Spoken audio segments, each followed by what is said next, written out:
I read an article a couple of years ago by John Ibbotson in the Globe and Mail about a gentleman named Everett Clippard.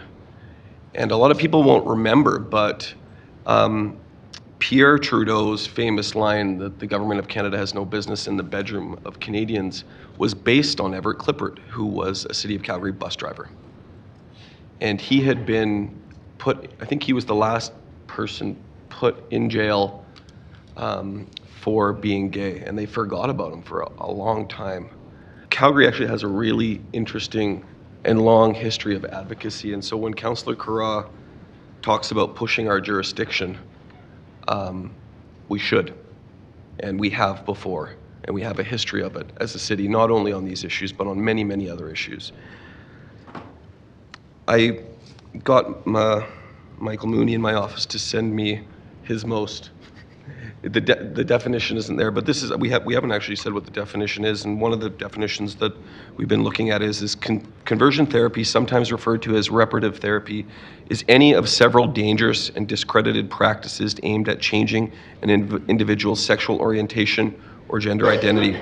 Conversion therapists use a variety of shaming, emotionally traumatic, or physically painful stimuli to make their victims associate those stimuli with their LGBTQ identities. It's estimated that about 700,000 members of that community have been subjected to this over the last many, many years, and expected that many, many tens of thousands more in the coming. This has nothing to do with freedom of speech. People that are using, well, why I can't get in a conversation, that worries me. Those people that are saying that this practice and freedom of speech are the same thing, Playing games. are playing games.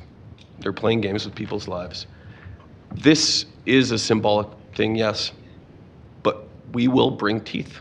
One of the pieces that I and the other signatures of this and our friends in law have been working on is how can we give this as much teeth as we possibly can, so that if you are practicing this in our city, we will come at you with everything that we've got.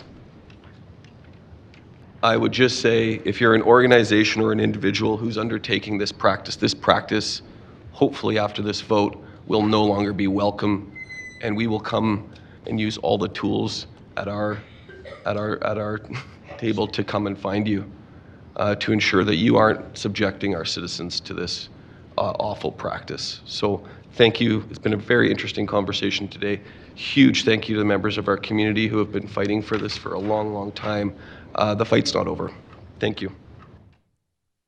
Thanks very much. On the recommendation before you then, on the recommendation before you, are we agreed? Any opposed? And that passes unanimously. Thank you all.